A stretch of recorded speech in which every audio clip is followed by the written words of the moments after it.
जय हिंद साथियों, कैसे हैं आप सभी लोग। आशा करती हूँ अच्छे होंगे। मिशन वर्दी चैनल पर आप सभी लोगों का हार्दिक स्वागत है। साथियों, जैसा कि आप देख पा रहे हैं, उत्तर प्रदेश पुलिस कांस्टेबल में जो मैथ का पेपर हुआ था उन प्रश्नों को मैं आपको करा रही हूँ। कल मैंने आपको 5 प्रश्न कराए थे जो 27 जनवरी 2019 की पहली और दूसरी शिफ्ट में क्वेश्चन किए गए थे। आज फिर से 5 प्रश्न कराऊंगी और आप मुझे कमेंट सेक्शन में बताना कि आपके 5 में से कितने क्वेश्चन एकदम सही है और कितने क्वेश्चन आपके एकदम गलत हैं। ठीक है, क्योंकि ये आपके पेपर में आए हुए प्रश्न हैं और आपको चीज़ों को समझना है, क्योंकि पेपर में प्रश्न आपके रिपीट हो जाते हैं। संख्या अलग दे देगा लेकिन कंटेंट आपका वही रहेगा, तो आपको समझने की कोशिश करनी है। ठीक है, तो आपका क्वेश्चन 6 है, 1 से 5 तक कल करा दिया था मैंने। क्वेश्चन 6 देख लीजिए। ये यूपी पुलिस कांस्टेबल 27 जनवरी 2019 की सेकंड शिफ्ट में ये क्वेश्चन पूछा गया है। द्वितीय पाली में ये प्रश्न पूछा गया है। तो ये क्वेश्चन क्या है? सबसे बड़ी 5 अंकों की संख्या। सबसे पहले तो हमको ये पता होना चाहिए कि सबसे बड़ी संख्या कौन सी है, सबसे छोटी संख्या कौन सी है। जब तक हमको ये पता नहीं होगा तब तक हम चीज़ों को नहीं सॉल्व कर पाएंगे। ठीक है, अब मैं आपसे कहूँ, बताइए 1 अंक की सबसे बड़ी संख्या कौन सी है? तो 1 अंक की सबसे छोटी तो आपकी 1 हो गई और सबसे बड़ी कौन सी हो गई? 9 के बाद अब आप कहोगे कि 10 भी तो बड़ी है, लेकिन 10 में अंक कितने हैं? 2, 1, 2 अंकों की सबसे छोटी संख्या ये है और 2 अंकों की सबसे बड़ी 99, 3 अंकों की सबसे छोटी 100 और 3 अंकों की सबसे बड़ी 999। समझ गए ना? अगर बड़ी संख्या आपसे पूछी जाए तो 999 के आपको लिखने हैं और छोटी संख्या पूछी जाए तो 1 के पीछे 0 आपको अंकों के अनुसार लगानी है। अब जैसे मैंने बोला 4 अंकों की सबसे छोटी संख्या, तो एक अंक ये हो गया, 2, 3, 4 अंकों की सबसे छोटी ये हो गई। 4 अंकों की सबसे बड़ी 1, 2, 3, 4, 1, 2, 3, 4। ठीक है, चीजें यहाँ तक समझ आ रही हैं? ठीक, यहाँ तक क्लियर। अब आप देख लीजिए, 5 अंकों की सबसे बड़ी संख्या पूछी है उसने, 5 अंकों की सबसे बड़ी, तो आप कैसे निकालोगे? 1, 2, 3, 4, 5, 9 के 5 बार लिख दो। सबसे बड़ी संख्या आपकी 5 अंकों की हो गई। ठीक है, 5 अंकों की आप लिख सकते हो, 5 अंकों की सबसे बड़ी संख्या। 9 के 5 बार, 1, 2, 3, 4, 5। ठीक है, अब वो कह रहा है, यहां तक हो गया हमारा। और सबसे छोटी 4 अंकों की संख्या, सबसे छोटी 4 अंकों की सबसे छोटी संख्या, डिटेल में समझा रही हूँ। ठीक है, लिख के। अब 4 अंकों की क्या हो जाएगी? 1 के पीछे 1, 2, 3, देखो 1, 2, 3, 4 अंकों की सबसे छोटी ये हो गई, तो क्या हो गया आपका? 1000। यहाँ तक समझ आ गया? के बीच अंतर का मतलब इसमें से इसको घटा दो, इसमें से इसको घटा दो। 9, 9, 9, 8, 9, 98,999 हो गया इसका आंसर। ऑप्शन सी आपका एकदम सही आंसर है। ठीक है, समझ आ गया क्वेश्चन? इस क्वेश्चन में ऐसा कुछ भी नहीं है। साथियों, जैसा कि आप देख पा रहे हैं, क्वेश्चन 7 देखने में बहुत अच्छा है, करने में भी बहुत अच्छा है। ठीक है, ऐसे प्रश्न भी आपके यूपी पुलिस कांस्टेबल में पूछे जाते हैं, तो इन प्रश्नों को भी हल्के में मत लेना। ये दिमाग वाले प्रश्न होते हैं। अगर दिमाग में थोड़ा भी आपको शंका महसूस हो रही है तो आप इन प्रश्नों को नहीं कर पाओगे। इस वजह से पेपर में बिना टेंशन के आपको बैठना है। किसी भी चीज़ की कैसी भी आपको टेंशन नहीं लेनी। ठीक है, क्योंकि टेंशन से कोई भी चीज़ आपकी सॉल्व नहीं हो पाती। क्वेश्चन 7 देख लीजिए। किसी कक्षा के बच्चों के बीच मुफ्त नोटबुक बराबर बराबर बांटी गई। ठीक है, बात बच्चों की और नोटबुक की है। ठीक है, मतलब कोई कक्षा है, वहाँ पर बच्चों के बीच में मुफ्त नोटबुक बराबर बराबर बांटी गई हैं। प्रत्येक बच्चे को मिली नोटबुक की संख्या, प्रत्येक का मतलब हर एक वो बच्चा जिसको मिली नोटबुक की संख्या। ठीक है, समझ गए क्या कंडीशन बोल रहा है? वो कह रहा है किसी कक्षा के बच्चों के बीच मुफ्त नोटबुक बराबर बराबर बांटी गई। प्रत्येक बच्चे को, प्रत्येक बच्चा बोले तो हर एक बच्चे को, ठीक है, प्रत्येक बच्चे को मिली नोटबुक की संख्या, मिली नोटबुक की संख्या बच्चों की संख्या का 1/8 थी। अब यहाँ पे आप बच्चे मान लो x,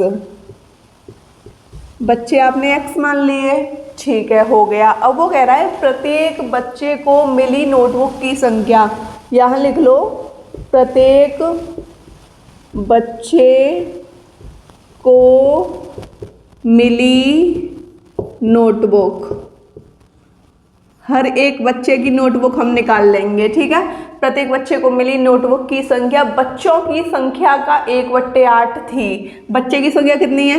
x, इसकी संख्या का कितना थी? 1/8 थी। तो ये प्रत्येक बच्चे की नोटबुक निकल आई x/8। यहाँ तक आपको क्वेश्चन समझ आ गया? ठीक है। यदि बच्चों की संख्या आधी होती, उसने बोल दिया है और जैसा बोला है उसी अकॉर्डिंग आपको करना पड़ेगा, ठीक है। यदि बच्चों की संख्या आधी होती, बच्चे आपके कितने हैं? x हैं, उसने बोल दिया कि मान लो बच्चों की संख्या आधी होती तो प्रत्येक बच्चे को 16 नोटबुक मिलती, ठीक है। बच्चों की संख्या आधी होती तो प्रत्येक बच्चे को 16 नोटबुक मिलती। अब यहाँ पर वैसे हमारे कितने बच्चे थे टोटल में हमारे x बच्चे थे ना, हम इनको रख लेंगे भाई। उसने तो चलो अपने हिसाब से बोल दिया कि अगर बच्चों की संख्या आधी होती तो 16 नोटबुक मिल जाती।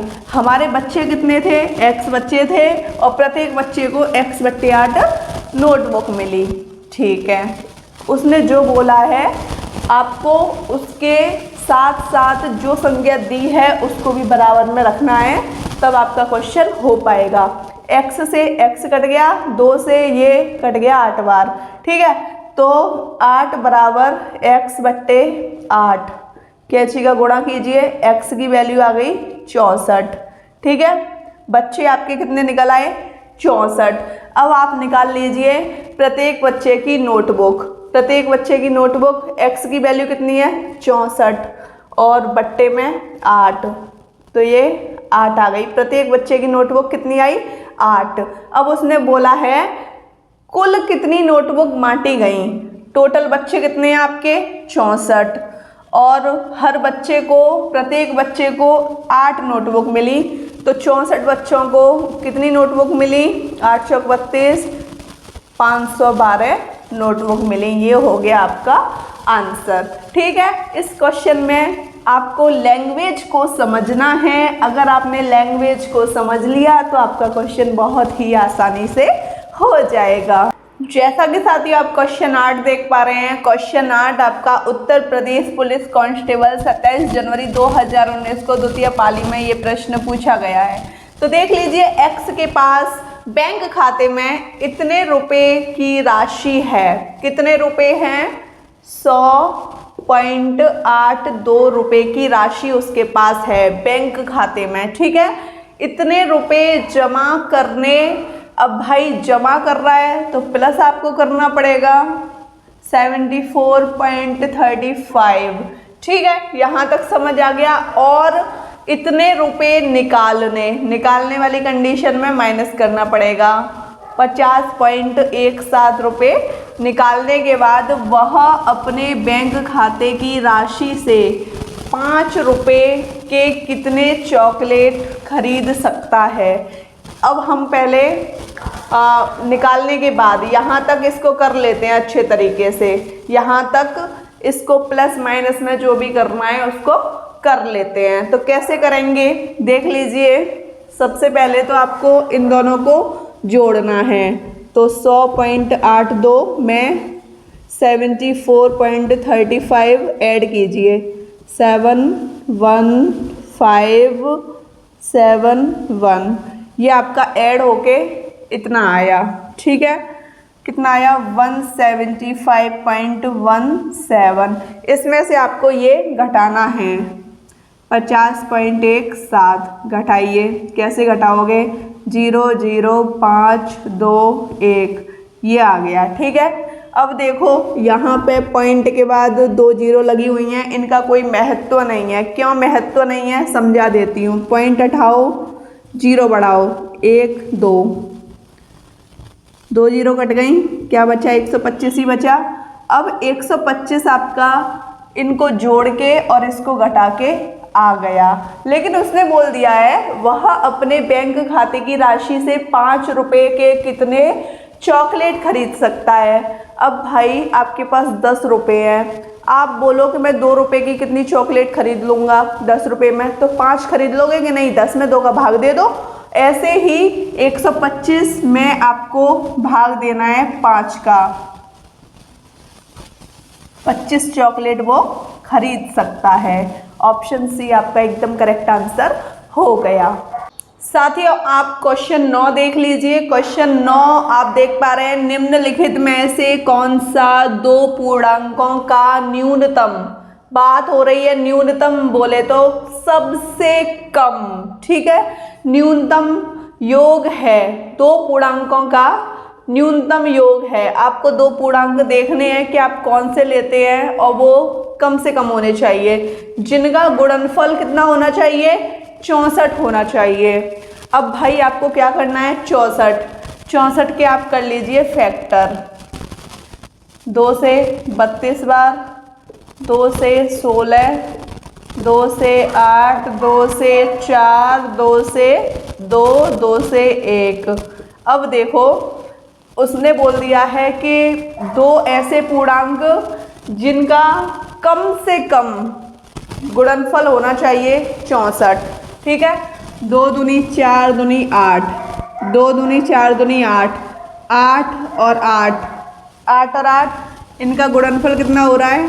64। अब आप कहोगे कि 2 दूनी 4 दूनी 8 दूनी 16, 16 और 2 दूनी 4, ये भी तो 64 हो रहा है। हाँ बिल्कुल हो रहा है, लेकिन उसने बोला है कम से कम उसका जो कम से कम न्यूनतम का मतलब होता है कम से कम योग। अब देखो 8 और 8, 8 और 8, 8 प्लस 8 कितने हो गए? 16। अब यहाँ 16 प्लस 4 कीजिए, 16 प्लस 4 तो ये कितने हो गए जोड़ के? 20। लेकिन उसने 2 पूर्णांकों का न्यूनतम योग बोला है, तो जो 2 पूर्णांक हैं उनका योग हम कर रहे हैं 16 आ रहा है कम से कम। अब देखो अब आप कहोगे 2 दूनी 4 दूनी 8 दूनी 16 दूनी 32, 32 गुणा 2 भी तो 64 हो रहा है, लेकिन 32 और 2 आप जोड़ोगे तो 34 हो रहा है। लेकिन कम से कम क्या आ रहा है आपका? कम से कम तो 16 आ रहा है ना, तो 16 आपका हो गया एकदम करेक्ट आंसर। ऐसे प्रश्न आपके ऐसे सॉल्व किए जाते हैं। साथियों आपको ऐसे प्रश्न कभी भी दिए जाएं तो इन प्रश्नों में आपको क्या करना है देख लीजिए। वह छोटी से छोटी संख्या ज्ञात करें जिससे 1200 को एक पूर्ण वर्ग बनाने के लिए गुणा किया जाना चाहिए। मतलब 1200 में ऐसी कौन सी संख्या से गुणा कर दें जिससे वो एक पूर्ण वर्ग बन जाए, मतलब किसी का वर्ग बन जाए, ठीक है। तो सबसे पहले तो आपको इस संख्या को पकड़ना है 1200 को, इसके कर लीजिए आप गुणनफल, ठीक है। गुणनखंड कर लीजिए, गुणनफल नहीं गुणनखंड। तो आप कैसे करोगे? 2 से 600, 2 से 300, मैंने कुछ नहीं किया, मैंने सिर्फ 2 से 1200 में भाग दिया, 2 छिक्के 12, 600 हो गया। 2 से भाग दिया तो 300 बार गया, 2 से भाग दूंगी तो 150 बार, 2 से भाग दूंगी तो 75 बार। अब 2 से भाग नहीं जाएगा, अब मैं 3 से भाग दे लेती हूँ। 3 से भाग दूंगी तो 3 दूनी 6 थे, 5 15 25 बार। अब 3 से नहीं जाएगा, 5 से भाग दूंगी तो 5 25। अब देखो उसने बोला है वर्ग, पूर्ण वर्ग। वर्ग का मतलब होता है कि 2 का एक जोड़ा। तो देखो ये जोड़ा बन गया, ठीक है, ये जोड़ा बन गया, ठीक है। 3 का जोड़ा बन रहा है, नहीं। 5 का बन गया, ठीक है। अब उसने बोला है वह छोटी से छोटी संख्या ज्ञात करो, उस संख्या को ज्ञात करो। अब देखो 3, अगर 3 में मैं 3 का ही गुणा कर दूं, ये वाला 3 तो चलो मैंने यहाँ ले लिया, अब 3 का गुणा मैंने अपने मन से कर दिया है। क्यों कर दिया? क्योंकि अगर 3 का गुणा हो जाएगा तो ये पूर्ण वर्ग संख्या बन जाएगी, जोड़ा भी इसका कंप्लीट हो जाएगा। अब देखो ये 1200 है, 1200 में इस 3 का गुणा कीजिए, 12 तिया 36, 3600। ये किसका हो गया आपका वर्गमूल किसका हो गया? आप वर्गमूल निकालने के लिए ऐसे तो करोगे 3600 जीरो और ये 6 का, ये 60 का ही तो हो गया। तो ये पूरा हो गया ना, पूरा वर्गमूल बन गया, आसानी से वर्ग बन गया ये 60 का। ठीक है, तो हमको कितने से गुणा करना पड़ेगा? 3 से। 3 हो गया इसका एकदम करेक्ट आंसर। ठीक है, आपको ये क्वेश्चन बहुत अच्छी तरीके से समझ आ गया होगा। साथियों, आपको ये क्वेश्चन कैसे लगे आप मुझे कमेंट सेक्शन में अवश्य बताइएगा, और आपके कितने क्वेश्चन एकदम सही हैं आपको मुझे ये भी बताना है। वीडियो अच्छी लगी हो तो चैनल को सब्सक्राइब कीजिएगा, लाइक कीजिएगा, शेयर कीजिएगा। जय हिंद साथियों।